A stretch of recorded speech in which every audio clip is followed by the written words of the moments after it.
Morning students. So students, आज हम लोग जो पढ़ने जा रहे हैं वो है हिंदी व्याकरण। और हिंदी व्याकरण में आज हम लोग पढ़ेंगे समास के बारे में, जो बहुत ही इम्पोर्टेंट चैप्टर है।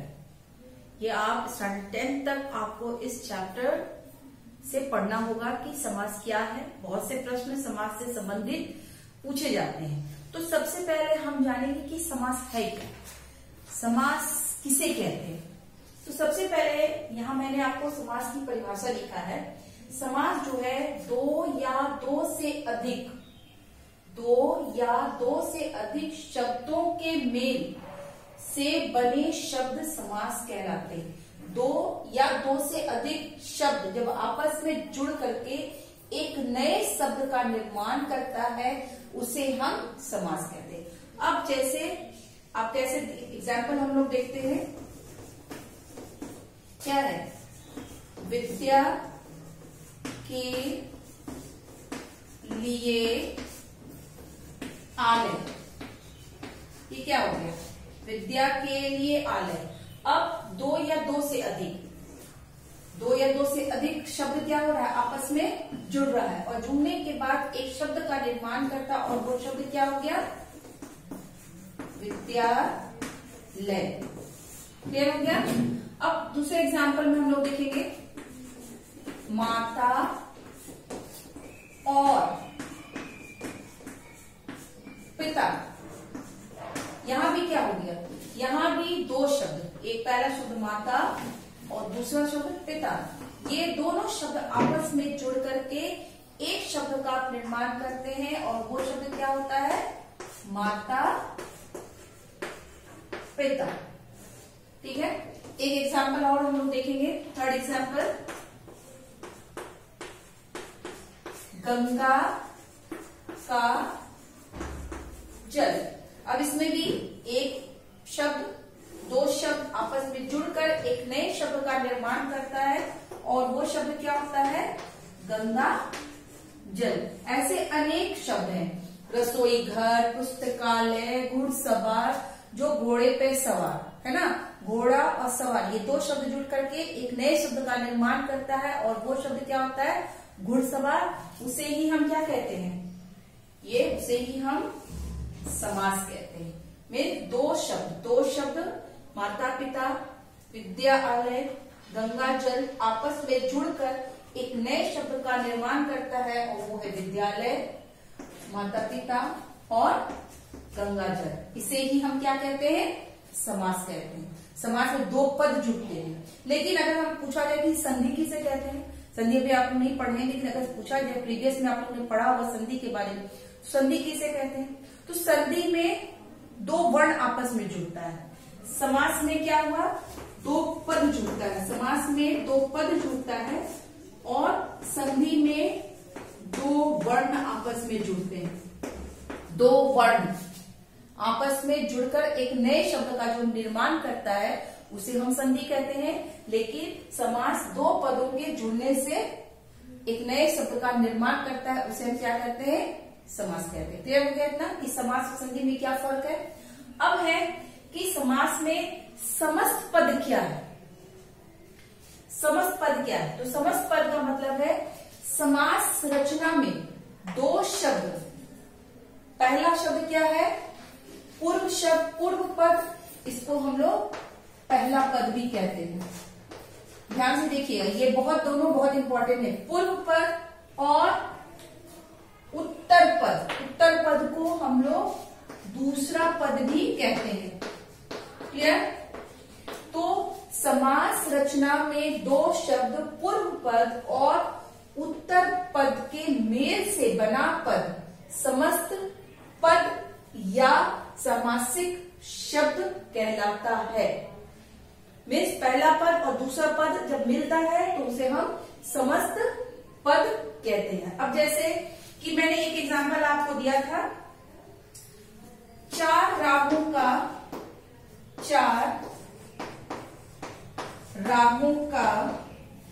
समूह। चार राहों का समूह। अब इसमें क्या होगा कि देख लीजिए, चार राहों का समूह में पहला पद हो गया चार है ना, और दूसरा पद हो गया रा। ठीक है, तो इसमें हम लोग क्या करेंगे, ये इसमें क्या हो जाएगा, तो जब इसको हम समस्त पद में लाएंगे तो क्या हो जाएगा इसका, चौरा। क्लियर हो गया। अब हम दूसरा एग्जाम्पल आप देखते हैं, और दूसरा एग्जाम्पल गुरु के लिए दक्षिणा। ध्यान से देखिएगा, इसमें क्या बोल रहा है, पहला पद और दूसरा पद।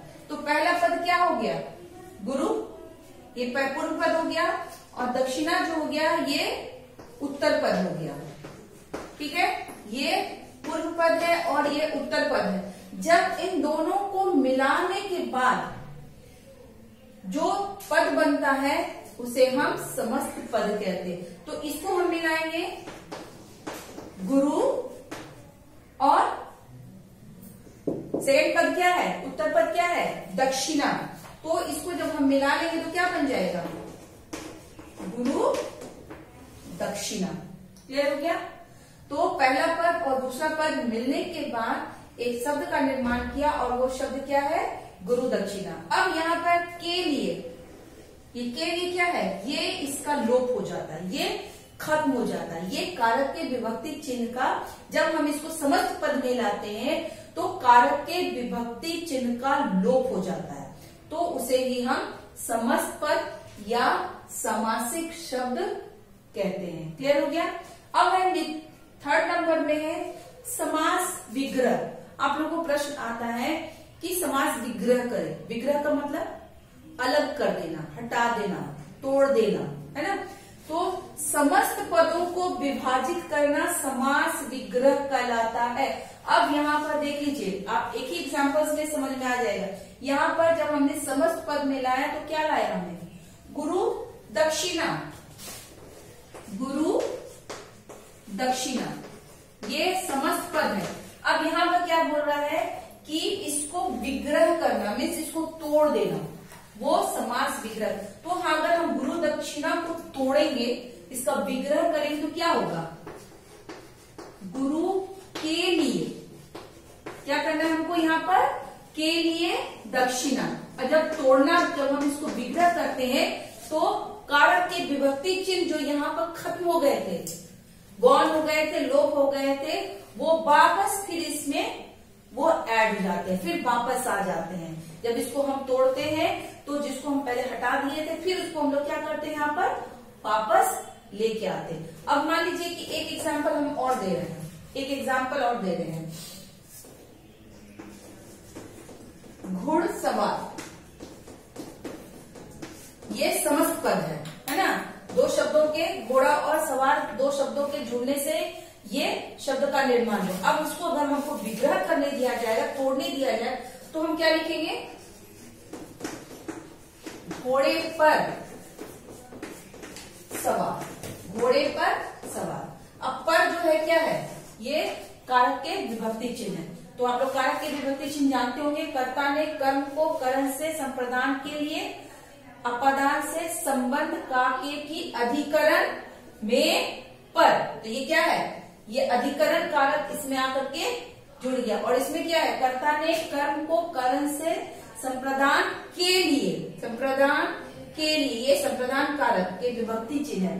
तो यहाँ पर ये विभक्ति चिन्ह जुड़ गए, और यहाँ पर अधिकरण कारक के पर जुड़ करके एक नए, इसको क्या किए हम लोग, घुड़सवार को विभक्त कर दिए। इसे ही हम समास विग्रह करते हैं। स्टूडेंट, आज हम लोग बस इतना ही पढ़ेंगे कि समास क्या है।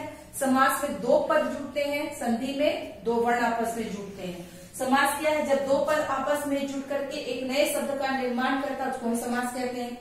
फिर समस्त पद क्या है, समस्त पद में पूर्व पद मीन्स पहला पद, उत्तर पद मीन्स दूसरा पद। जब दोनों पद के मेल से, मेल का तो मतलब भी जब दोनों आपस में क्या होता है, जुड़ जाता है, तो समस्त पद या उसे हम समासिक पद कहते हैं। और तीसरा है समास विग्रह।